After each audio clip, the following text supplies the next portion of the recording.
Welcome to the Changelog, episode 0.1.4. I'm Adam Stakoviak.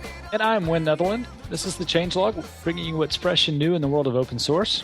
Focus on the projects and people of open source. You can follow us at thechangelog.com, or for a real-time view, tail.thechangelog.com. Yeah. You can also check us out at GitHub, too. We hang out on the Explore page, so github.com/explore.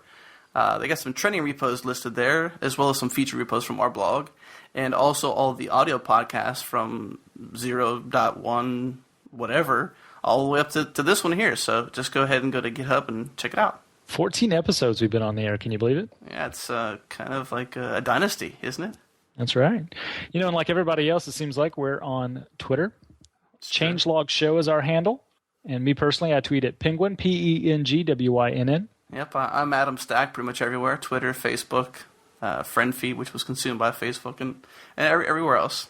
Got a great show today. We talked with Andy Gross from Basho, the company behind Riak, another NoSQL database entry, and Sean Cribbs, a freelance Ruby developer that's written a cool new Ruby library for Riak that he scooped on the show when we recorded it, and we posted that to the Changelog, and it went from, what's it at now? It's like at one watcher when we got the scoop, and I think it was up close to 100. But I don't know. Mistaken. Up like most like most things that get posted to the Changelog. It's the Changelog effect is what it is. Yeah. Ripple is the name of the library. It's now at 88 watchers, so oh boy, pretty hot on the GitHub. The GitHub. Cool. So Riak, another NoSQL database entry. Stop me if you've heard this one before. Erlang with JavaScript, JSON with a REST interface. Yeah, definitely. Sounds like all of them. Sounds like CouchDB especially, but they assure us that the architecture is quite different. This one's architected for scalability from the get-go, they tell us, with a masterless replication scheme where all you need to know is one node of the replication network, and you can get on and get data from any of the nodes, which is pretty cool. Yeah. You know, I was pondering this over the weekend, the irony that all of these NoSQL databases have JSON support in some regard, and yet in HTML5, what are we doing? We're putting SQL in the browser. Yeah, I know. Was that you that tweeted something like that, or was that I did. Reddit? Yeah. You know, what I really want is Mongo or Couch or some of these other NoSQL technologies that have this rich JSON store that I can query built into my browser. Forget the SQL. You know, that's just ugly writing SQL with escape JavaScript. I really want a hash database that I could just stash my JSON objects and search them right there in the browser. So go figure. We wait all this time to finally get database into the browser, and it's nothing we want. That's right. That's right. So they also started this off by scratching their own itch, too. They actually started this off much like Mongo, where they were solving their own problem and created a enterprise version, and then led the way with pushing that into open source. You know, that happens a lot. You know, with Wanstrath, when he was talking about GitHub and how GitHub was a side project and they were actually working on FamSpam full-time, and then figured out that what was the side project turned out to be the bigger play. It seems like oftentimes you don't know what's going to be successful when you start it. We've got a great episode today. Should we get to it? Absolutely.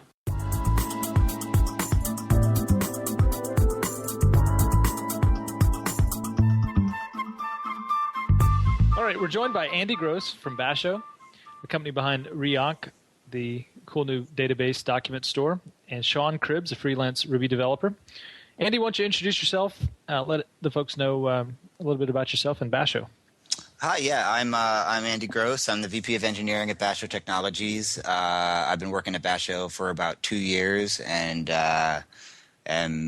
it's the best gig I've ever had. We have an awesome team. I've worked with people that I both worked with in the past, and we've been assembled recently an awesome group that's growing by the day, and we both produce the Riak open source project and offer support and an enterprise version of the same for the market. So we're trying to just drive this NoSQL thing as hard as we can. For the folks that don't know, what about Riak and its entry into the NoSQL space? How'd that come about, and a little bit about the project before we introduce Sean? It's a really interesting story. We started off actually as a company that was actually producing writing web apps, and going into it, we said we were going to plan for success.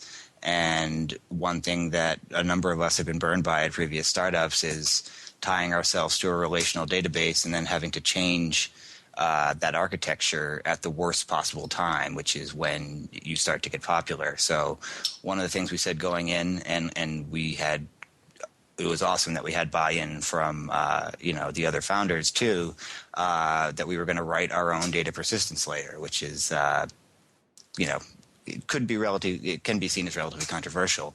So initially, Riak was an internal Basho product that we used to power our applications, and it wasn't until August of 2009 that we went open source. We said, this NoSQL thing is really our core competency. We're a bunch of distributed systems guys. The apps worked out okay, but we thought NoSQL was a much bigger opportunity. So we spent a couple months changing directions, getting Riak ready for open source. We released it in mid-August. I think, today, I don't remember the exact first release of Riak, but we're coming up on the 6-month anniversary of its first open sourcing. So I think we've come amazingly far since then. But again, it was initially an internal tool, internal data store that we implemented for the purposes of not having to be woken up at 1 a.m. One anecdote that people like to tell at Basho is that one day we had 2 nodes die at about 11 in the evening, and the relevant people got on a call, and we knew the properties of our data store, and we said, you know what, we can leave this till the morning, and we went to sleep and fix it the next day, which really got our minds forward looking towards I think the future of this company is going to be in the NoSQL space. I've recently discovered it, and it's a very cool project. Before we get too deep into it, we should introduce Sean. And for the folks that are Rubyists in the audience, I'm sure they know who you are. But Sean, for the other folks out there, why don't you introduce yourself and let us know how you came across Riak? Sure. Hi, I'm Sean Cribbs. I've been a freelance Ruby web developer since 2007. Before that, I worked for a small community college in Kansas City, also doing Ruby development there. And I got interested in Riak after I heard it go open source. One of my recent interests has been Erlang, and so I went to the Erlang Factory conference last year. I guess it was end of April, and I met Justin Sheehy for the first time. Justin is I don't know if Andy mentioned, he's the CTO of Basho. And he was talking about Web Machine, which is another one of Basho's open source projects. But it turned out that they released as Andy said, their Riak in August. And I was like, so this is what they're using Web Machine for. And then I got the chance to go to NoSQL East and talk to the whole team a bit more about it. And I've been really interested in the NoSQL movement since I first heard about it, because as most Ruby web developers discover with their active record projects, that there are just certain edge cases that make working with an SQL database really difficult. Times when you want to have pieces of your data that are completely dependent on one another, and when you get your database really big. Those are the two things that I find that people run into. So in addition to just being kind of tangentially interested in Riak for personal reasons, I got contracted in January, started working on this contract arranging this contract in December, but got contracted in January to build a Ruby library so the client could move their Rails app off of MySQL onto Riak. So that's interesting. The growing crowd of NoSQL database is just getting bigger every day. So is this a fad? Is this a trend? Is this a replacement for traditional relational database architecture, or is it just a complement to that architecture? I think currently it's going to have to be complementary for the time being. However, unlike other types of databases that have been fads or just ill-conceived, in my opinion, like XML databases, you've seen some of the seminal NoSQL projects arise out of necessity as internal projects at companies like, well, Basho, but also Facebook and LinkedIn with Cassandra and Voldemort, respectively. And that indicates to me that, if that's solving a real problem that people have. I don't think anyone ever asked for an XML database.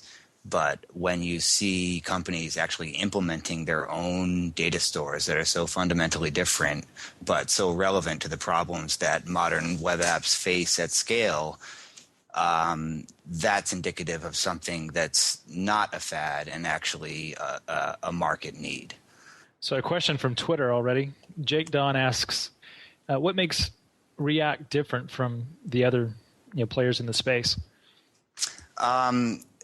Yeah, I'll try to condense it. Riak is fundamentally distributed from the start. Our philosophy on how we proceeded in developing it was to get the distributed systems fundamentals down early.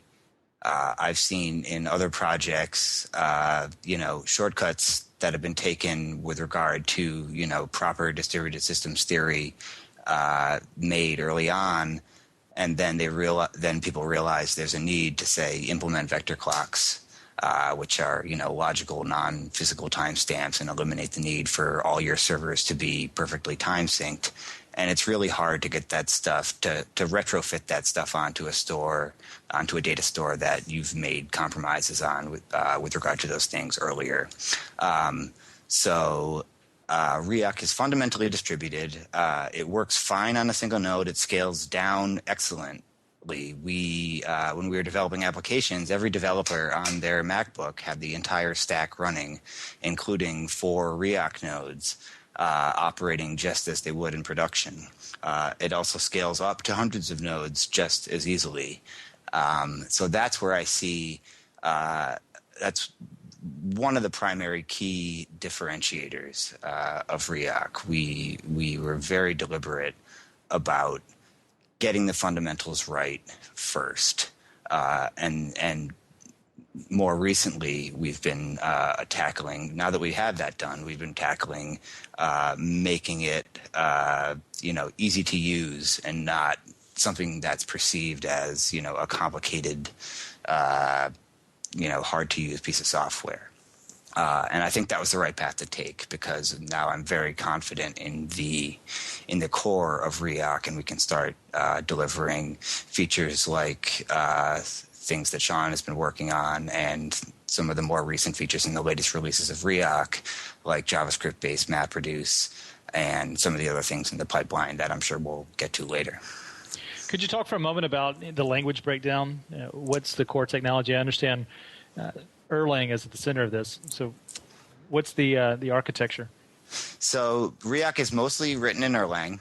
I caught the Erlang bug while I was working at Apple, working on asynchronous, high throughput, low latency systems, trying to do that in twisted Python and then in C++, and basically wanting to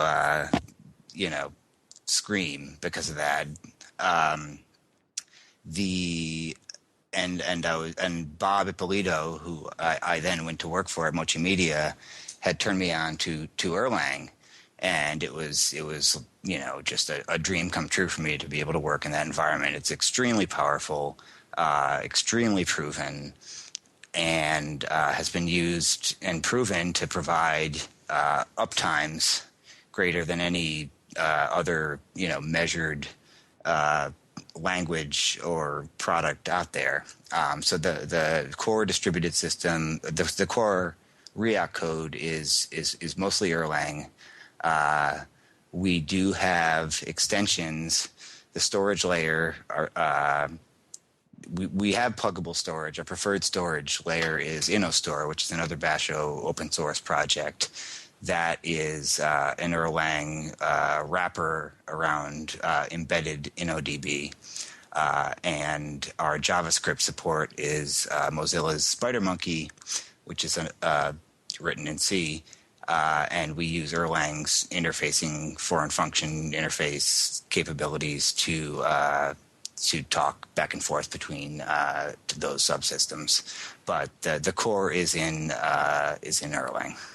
So I guess if you mention Erlang, JSON, REST, do you have people stop you right there? And do you have the reaction to have to draw some sort of distinction to Couch at that point?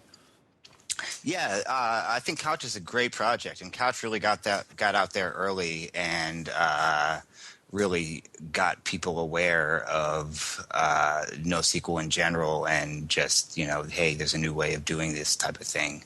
I would say our primary difference with Couch is in what I was talking about before, is that Couch is really at its core a single node system. They support replication, but Couch databases are single node concepts. Riak has the node. Riak, even if you're running it on a single node, the lower level abstractions are dealing with consistent hashing and virtual nodes. And when you add a second node, things don't change, and you don't have to point your database at another node to replicate to. You just add a node, and the data distributes itself in the background. Contrast this to sharding, which is, in my opinion, of all the things to bring forward from the relational era, one of the last things I'd choose to bring forward, because sharding is fragile. When you're spreading your data around across many machines, you increase just the mean time between failure of hardware. You're getting you're getting yourself into a trap where it's much more likely you're going to lose a bunch of data. Riak, on the other hand, provides you with all the benefits of sharding without exposing both the operational pain of having to deal with a setup like that and its inherent fragility. Riak, you basically tell it, look, I want each piece of data to be replicated on this many nodes, and Riak takes care of it. When you add nodes, you add throughput, you add storage capacity in a roughly linear fashion, and just as importantly, without any additional operational pain like adding shards causes. So the concepts of master-slave really don't exist with Riak? No, not at all. It's fundamentally just distributed. No node is special in a Riak cluster. There's no central point of failure, nor is there a central point of sort of need for operational attention. Every node is homogeneous. They're all the same. If they disappear, your app's not going to go down. If a shard disappears, whatever range of data that shard has is going to go with it, and you better have had a backup of it. With Riak, just the sort of core distributed functionality ensures that your data is going to remain available when you add or remove nodes from a cluster. Yeah, that has interesting ramifications for peer-to-peer type applications. If you only need to know one node to connect to, it kind of changes things. Yeah, it's true. The calculation of where a piece of data should be written to or read from is a function that can be executed strictly based on local data to any individual node. And this is consistent hashing. This is the technology that Akamai really introduced into the web caching world. And we've applied it here to databases. Akamai never wanted to tackle the database problem, which is something that frustrated me while I worked there. But consistent hashing is, and sometimes it's hard to, the differences are subtle and there's nuances here. So sometimes I've explained consistent hashing as, sort of dynamic optimal sharding or some combination of words like that. But what it really is handling the problem of ensuring that you have replicas of data, both replicas of data and spread of data, which is what sharding provides at a much lower layer that isn't exposed to your application or to your operations personnel. Another powerful feature of Riak is the notion of link walking, and one of the better explanations I've seen is up on your blog, Sean, SeanCribbs.com with 2 B's. Why don't you give the folks an overview of link walking and why it's so powerful? Right. So every object that you store in Riak has a bunch of metadata associated with it. And one of those pieces of metadata is the links. So there's an IETF working draft, I believe, or proposal about a HTTP header called link. And basically, it kind of looks like what you might see on a content type header or any of the other HTTP headers, except that it has a link to some other location and then various attributes that are attached to it. So Riak lets you make one-way associations to other pieces of data. So let's say I had my own, we're building like a social network, a quintessential example, and my record in there has a link to Wynn and to Andy and to Adam. And then if I wanted to see who my friends are, say I tag that link with friend as the tag, I could just construct a URL and get at that URL, beginning with my user record and then the link spec, we call it, which is better described on my blog than I can do in person without a whiteboard. But you would tell it, get my friends, and Riak will go out, find the user record, and then follow those links and return all of the people who are my friends, all the records like that. So that's just a fundamental different way of handling, I guess, joins, what we call joins in the relational world, right? Right. Well, it's actually more useful to think of it like a graph database, which has nodes and edges. Or another analogy that I like to use is building data structures in C. With data structures in C, you build like a struct, which has some pointers, and those pointers point to other places in memory. This is a bit more analogous to the C way of building data structures, in that it's just a pointer. And you can follow that pointer with very little cost. Another, I guess, fundamental difference between Riak and some of the other players is the way it handles MapReduce and the way that it expects a set of keys to be passed into the map function before it's run. Talk a little bit about that, Andy, and why that architecture and what makes that different and powerful. Yeah, it makes it powerful, and it's very deliberate the way we chose that. Right now, we're not trying to compete with Hadoop in terms of being a MapReduce engine. MapReduce here we're trying to expose as a query mechanism, basically, that you can have in the request loop of your application.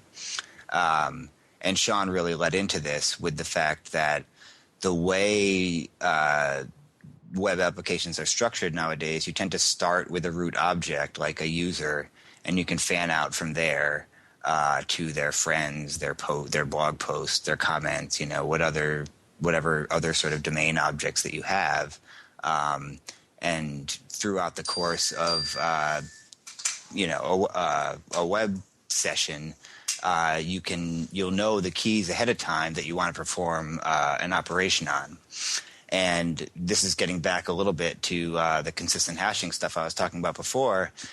Given a key and given a bucket and key in Riak, any node can determine what node that data lives on. So we can farm out and distribute the computation and move basically the computation to the data rather than having to move the data to where the function's executing. So it's quite efficient and therefore very suitable for an actual query mechanism, as opposed to the Hadoop use case, which is typically offline log processing. I don't know of many apps with Hadoop somehow integrated into the actual real-time request cycle of their applications. I've been developing web applications, I guess, 10 years or so, maybe a little longer than that now. And something that strikes me, the queries are represented in JSON. And so, early on in web development, we had server technologies, and we found ourselves writing JavaScript to go against the DOM, but a lot of that JavaScript was dynamic and generated from server code. And so now we're passing queries to a lot of these data stores, Riak being one of them that uses JSON under the hood, where we express things like MapReduce inside of JavaScript functions inside of a JSON object that's passed back. But Sean, let me ask you, as a Rubyist, right? Right now, I'm sure that you're writing a lot of this JSON by hand as these libraries are just starting to evolve. But where do you see that going? And are we going back to straddling two languages to do one task? Well, I think that at least for most Rubyists, if they're doing Rails or Merb or Sinatra apps, they're already familiar with JavaScript. And I think that there's a great respect from Rubyists toward JavaScript and its capabilities. There is that cognitive disconnect, but I think that web developers are the type of people who work in many domains at once anyway. And having the MapReduce be in JavaScript, which is something familiar to most web developers, I think it's more of an advantage than a drawback.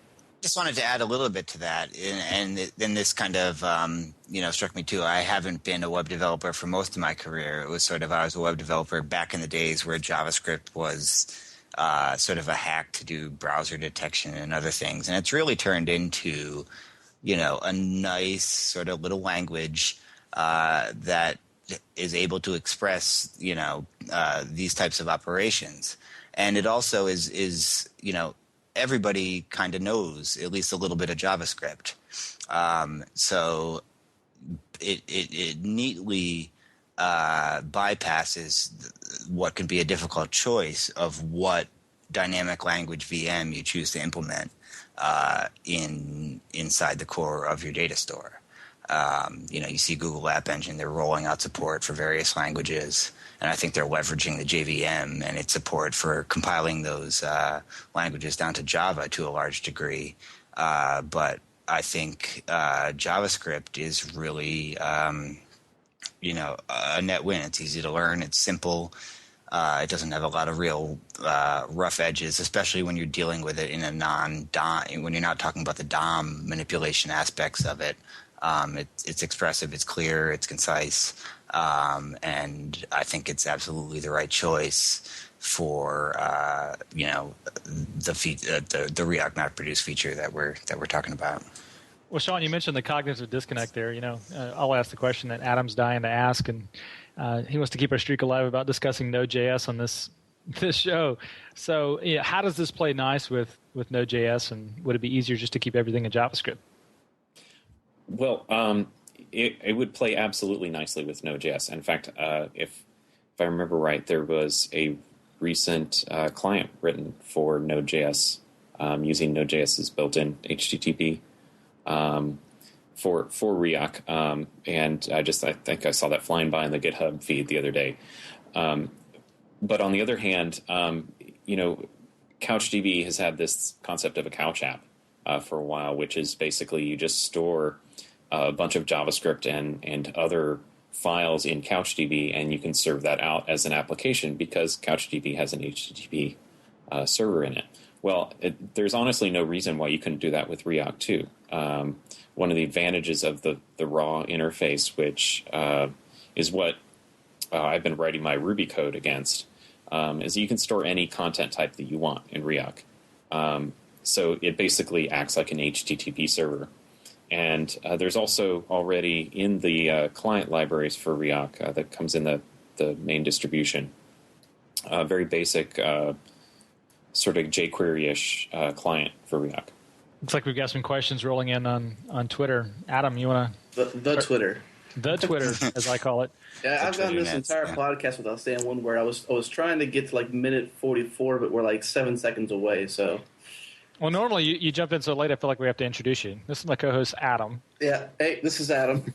Well, there's a few questions on Twitter, but I think I have a more pressing question, and it's kind of funny we got so far into the podcast and really haven't talked about it. But sorry, tweeps.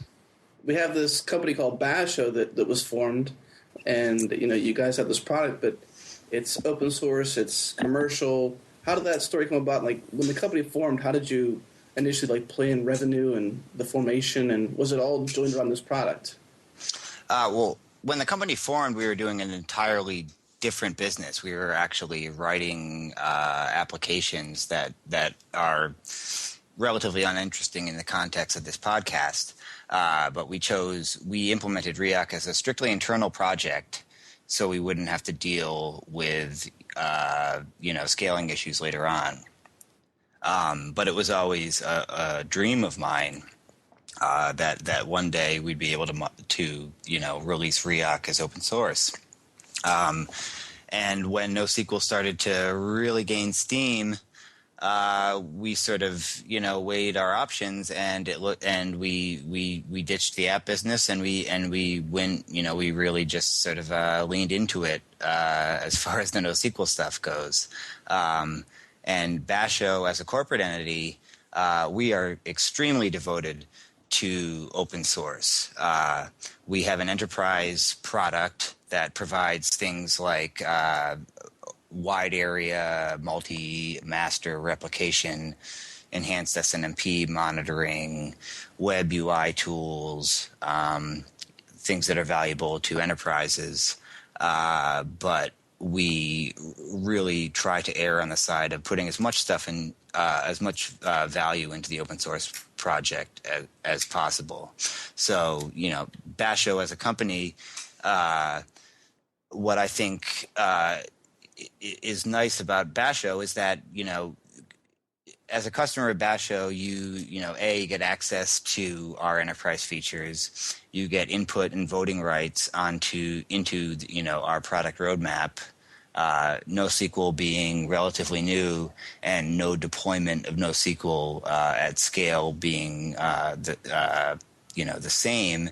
You get pretty basically direct access to the developer team in terms of getting your implementation right from the ground up. But primarily, we are an open source software company. We have an enterprise product. We have to make money, and we have very valuable enterprise features. But we realize that there are a few NoSQL or NoSQL-like databases that are closed source, and I just don't think that's viable. The way that Basho is going to succeed is by being a responsible and effective open source company and nurturing a community. And we've already reaped many rewards on that, and couldn't be more thrilled with the attention that Riak has gotten, even only 6 months after its initial release. There's already a ton of community interest. We have. I was going to ask you what's your user base like? We have customers. I can talk about a couple of them, or I can talk about one of them at least. Without. I'm just curious, numbers wise, how many? Do you know what your community is like? Actual usage, both enterprise and open source. Yeah, we have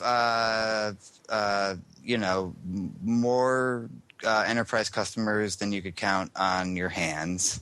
I can say that, and we have 11. Yeah, and just teasing you. Yeah, and a really active and growing every day, Riak users mailing list, and we try to be right out there on Twitter talking about stuff. We have a couple deployments that are a pretty big deal. Mochi Media uses us in a couple of really critical applications.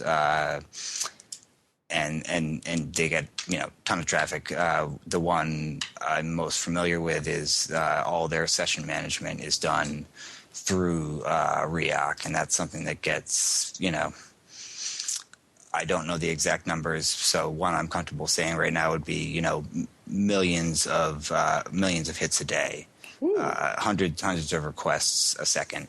Awesome.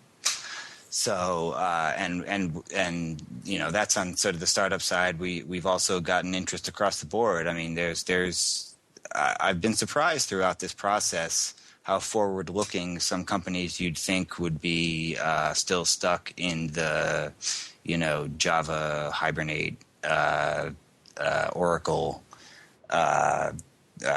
realm of failure that are willing to actually embrace these technologies. So we're in some trials with some pretty big names that we hope to announce soon.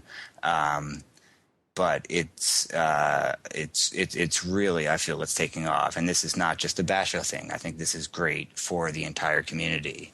And it's a young community. And I think that at this stage, successes for any company are great for everyone. Successes customer-wise, successes funding-wise. I'm always happy to see any company in this area succeed, because I think it's important, and I think it can really change the shape of how people build applications, whether it's web startups or big big enterprises. Right. So, how does my question I have is, how does the product being open source, does it allow for greater adoption of the enterprise version? Do they play together, or does it? How does the relationship between open source and enterprise kind of play out? So, I mean, the enterprise version is basically open source Riak with some add-on applications that, like I talked about before. The way we've gotten a lot of the customers we have currently are people download the open source version, do a shootout with us versus Couch or Mongo or Cassandra or whatever, and then approach us saying, "Hey, we like you. Let's try the enterprise bits now." I think without that open source component, we'd be at a real loss and a strategic disadvantage with respect to the whole market and the opportunities that are there. So, and we try to err very strongly on the side of, if there's a question about whether a feature should be held back or open source, my argument is always let's open source it. So, we spent a lot of work on and this is largely Dave Smith's work. I would love to shout out every single Basho developer here, because they're an amazing team, the best team I've worked with across all the companies I've been at. But we're growing so fast that I couldn't name them all probably right now. But Dave Smith, Dizzyco on Twitter, has done an amazing job of taking embedded InnoDB, which, has been proven, if you think the LAMP stack has been successful, right, that's MySQL right there, and to a large part InnoDB. So we've taken InnoDB and wrapped it up in Erlang, and we use that as, pretty much our recommended store. There's a relatively simple API for which anybody can write a backend for. People have written backends that store Riak data in Redis, which I think is really cool. I'm a big fan of Redis. You could store it in S3. You have to implement, less than 5 methods to be a fully functional Riak backend. So open source is, I can't overstate how central it is to both our vision and our success. Do you ever see it?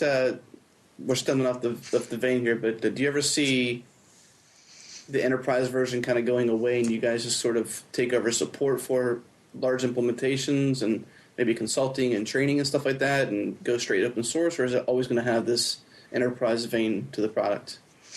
That's a good question. I'm not the biz dev guy. If you were to ask me my honest opinion on most of these questions, I default to open source. But we have to make money to keep putting great stuff into open source. The current plan is to continue with the enterprise features.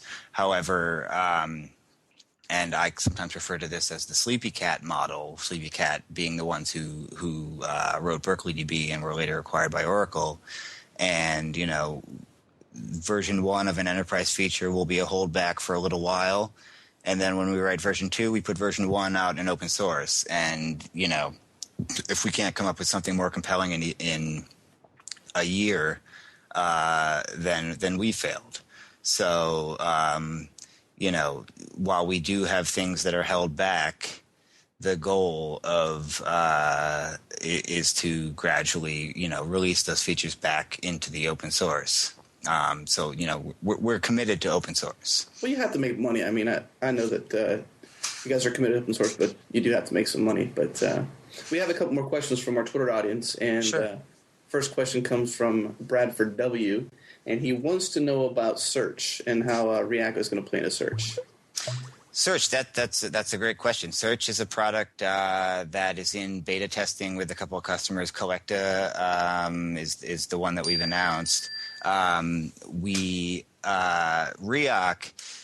when you see people about you see people talking about NoSQL, and a phrase I've often seen thrown out is, "Oh, it would be awesome to throw a consistent hashing layer," and I'm using finger quotes there, on top of this, name your single node system here, Tokyo, Tyrant, Redis, or whatever, and it would perform awesome.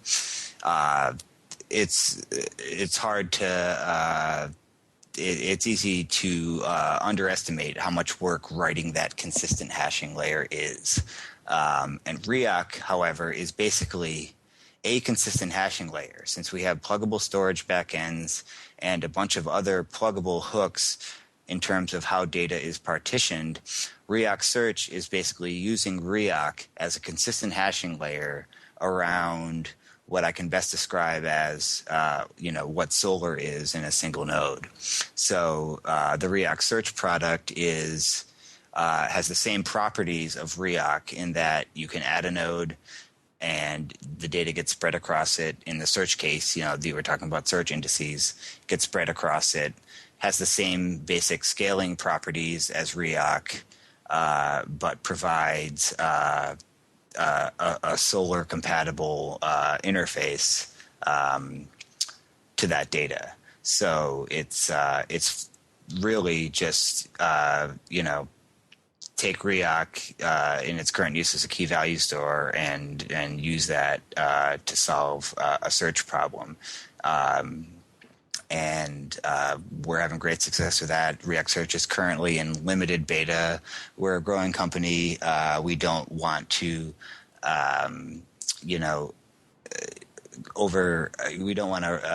it's in beta because we don't want to release it and not be able to support people on it effectively. We're very conscious of what our capacity is in our support pipeline, but most of Riak Search will be in the open source version of Riak.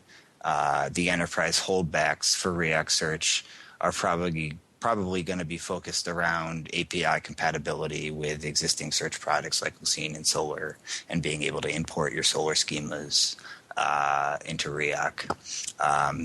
But that is another very exciting internal project that will come out of beta soon, and I've seen people clamoring for it on Twitter, and it will be out, and it will be huge. Speaking of clamoring on Twitter, this is one of the most active talkback channels we've had on an episode. It must be the hour that we're recording it. A question for you, Sean. You mentioned earlier the different content types in Riak, and the question from Alexander Sicular is, and he draws a comparison to MongoDB's Bison and its 4 megabyte max width. How does Riak handle binary, and are there any limitations on content size?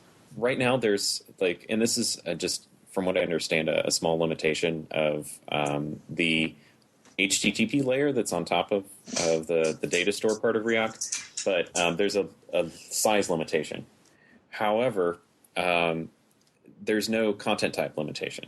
So Riak Erlang has this concept of binaries, which are basically like bit strings, and once it gets into Riak, it just says, oh, okay, this is binary data, so I'm just going to ship it out into the cluster and replicate and do all those great things that Riak does.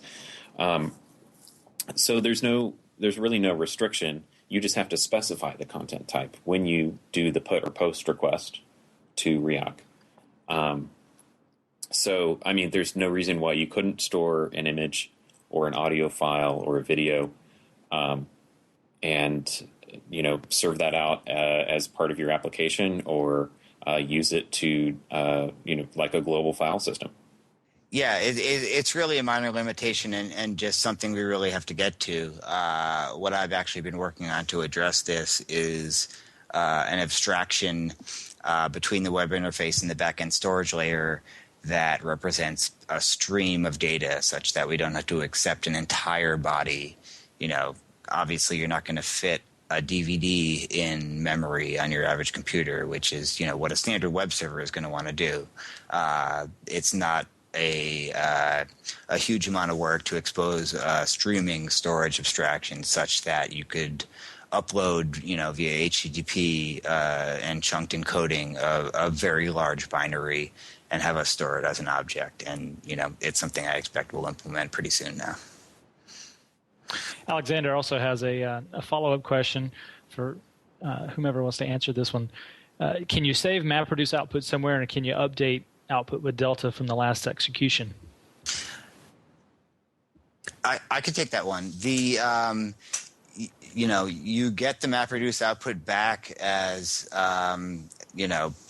if you're doing it from the Erlang interface, you get it back as Erlang terms. If you're doing it over HTTP, you get it back as JSON. And there's nothing stopping you from going and saving that back as another Riak object to sort of cache that MapReduce execution. We also, at the low level layer, for any given MapReduce function and a data and that function's arguments, assuming the function doesn't change, we cache those results. So if you're dealing with stuff like time series data, you may run a relatively long-running query that aggregates, say, an hour's worth of data. But then if you want to do another incremental MapReduce over that for the next minute's data, you're going to hit the cache for everything but that last minute. So we do caching of MapReduce results, caching of MapReduce functions, and have plans in the pipeline for making that cache even more intelligent and useful.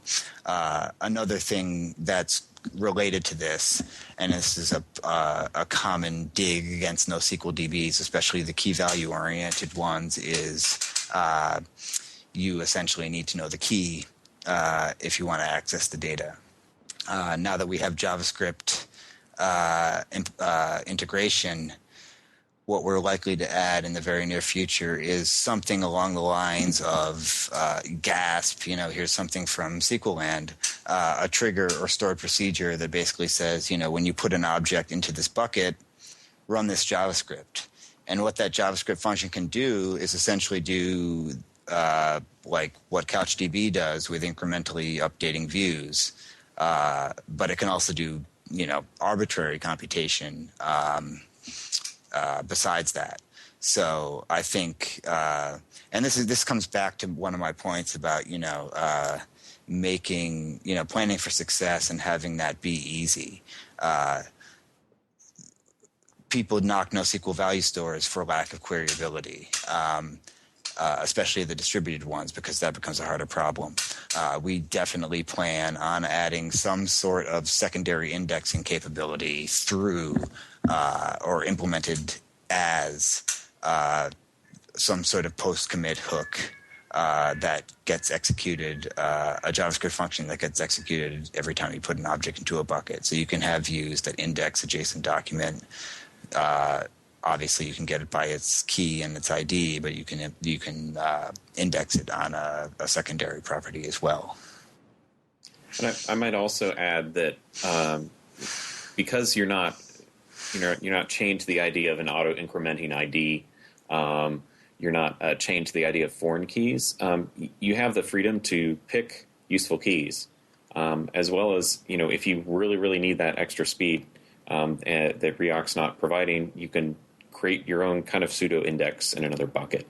And this is one of the things I'm considering in my Ruby code too, is that, if you want to find something frequently by one aspect of that data, why not just store another object and link to the original from that object, and use the key that has meaning.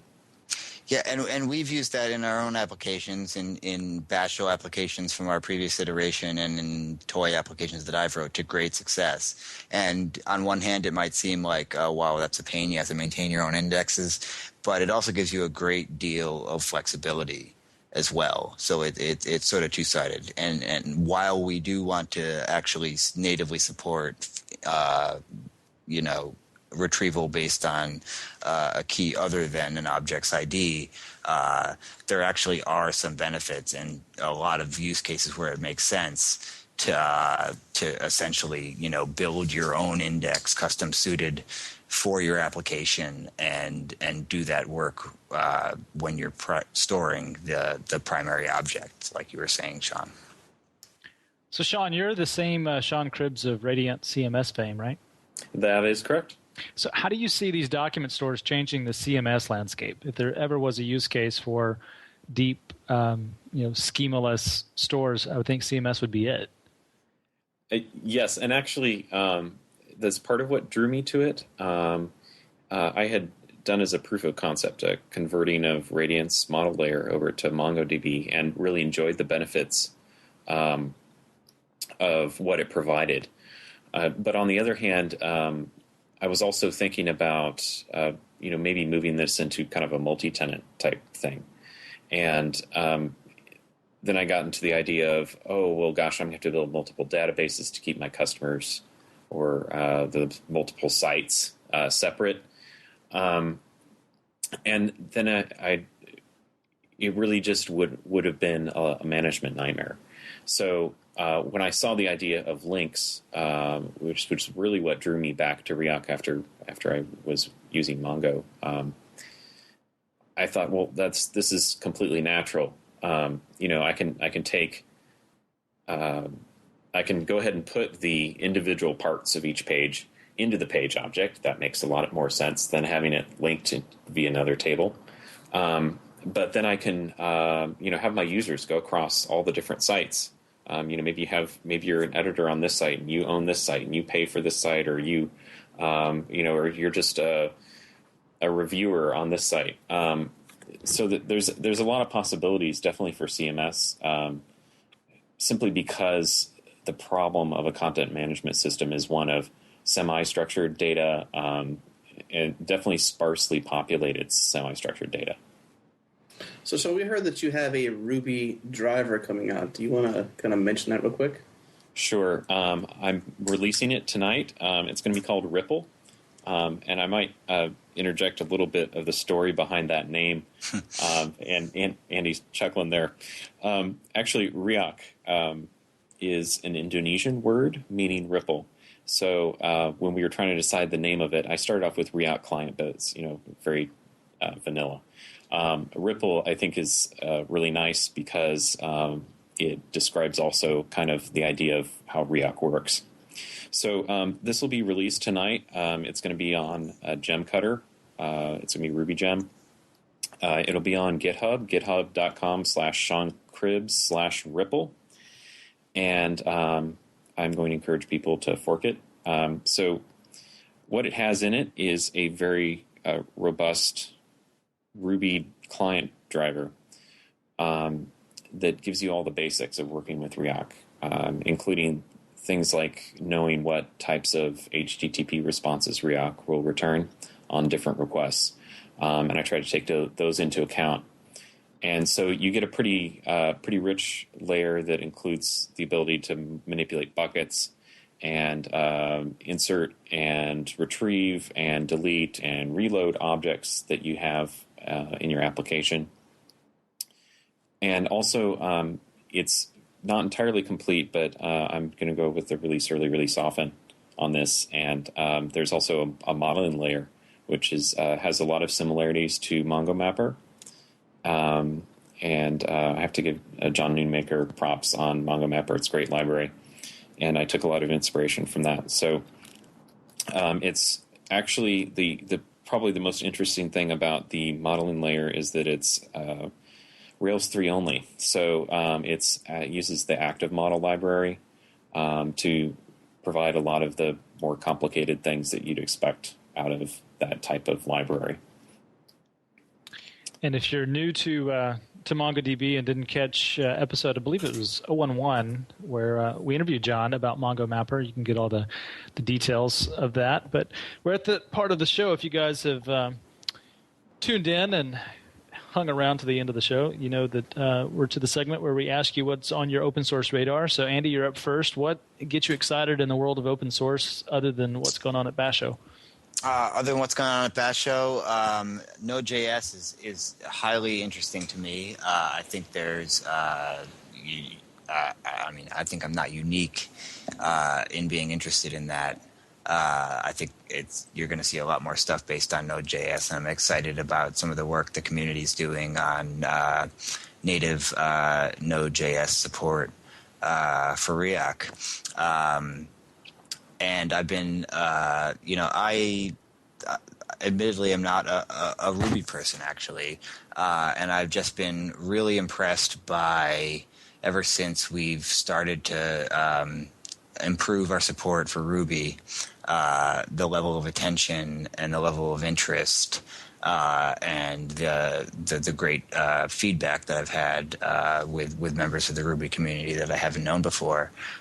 So, in general terms, I'm just looking for, I'm very excited for, what's to come, both in Sean's work and other people's work with regard to Ruby integration and working with Riak.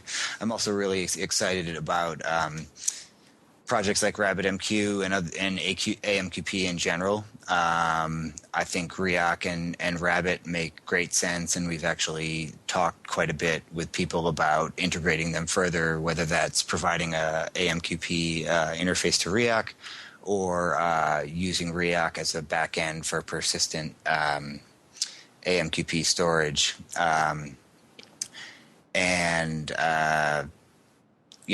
That's really it. I should be, more attentive to projects that are going out right now, but I have such a full plate that, NoSQL stuff in general. And I'm looking forward, actually, having spent many years, I enjoy Erlang, but professionally before that, I was tied to C++ and other languages that I'd like to forget and reuse those neurons for learning more Ruby stuff. So it's been a real eye-opening experience, having this role in this project and being able to engage with these various communities, in particular Ruby. How about you, Sean? Well, I've been doing a lot of JavaScript lately, jQuery front-end stuff. That's always on my mind. I like working with and building beautiful interfaces that work well. So I'm always on the lookout for new jQuery plugins, and I was really pleased to see 1.4 came out just a couple of weeks ago. Also on my mind a lot, probably because of who I've been working with, but there's a big resurgence of Lisp and scheme variants lately, and particularly Clojure is the big juggernaut in this space right now. But also has some smaller friends like LFE, which is a Lisp flavored Erlang, so you can write Lisp for your Erlang applications, and also Gambit scheme has been looking pretty cool. So I'm going to try to get into some Lisp this year, in addition to doing more Erlang and JavaScript. Yeah, talking about languages in general, besides projects, I would really love to have the time to explore Clojure some more and explore Haskell some more. Every time I try to learn Haskell, I end up feeling stupid, but I think if I actually gave it the old college try, I could really kind of wrap my head around it and be a better programmer as a result. It's so funny to hear you guys mention Node.js, because that's like I don't know, what, like 9 shows in a row in? Right. Something like that. But Andy, Sean, it's thank you so much for coming on the show. It's been great having you guys. Andy, it's great to see Basho step up and scratch their own itch and give back to the community, even at the measures you have. It's such an exciting time for the NoSQL ecosystem and community. But how can people reach out to both you guys via Twitter or email or? I'll go first. I'm at argv0, ARGV0, ARG are my initials, and argv0 is C for the name of the program that is being executed. Awesome. I thought it was clever and meta back in '99, and it stuck. So you can reach me. Twitter is usually my primary medium these days, but if you want to catch me on email, I'm either andy@basho.com, or you can always reach me on the Riak users mailing list. And I'm Sean Cribbs on Twitter, just SeanCribbs. That's the easy one. Yeah, that's the easy one. Very vanilla, right? But it's memorable, so I like to use that. So clever. And also, Andy isn't on there as often, but I'm frequently on Freenode IRC. So I hang out in the Radiant CMS and the Erlang OTP, and also recently the Riak channel. So if you want to get me live, that's where to find me. Yeah, I mean, I try to be in the Riak channel as much as possible as well, too, so you can catch me there live also. Anyone out there, if you're listening, if you didn't catch out to spell Andy's Twitter handle, just check the Changelog Show Twitter threads, and you'll see some corresponding. And both of these guys are on the Changelog Show guest list. It's Changelog Show /guests. Yeah. On Twitter. Awesome. Well, guys, thanks again for coming on the show. It's been a pleasure having you, and enjoy your evening. It's been great. Thank you very much, guys.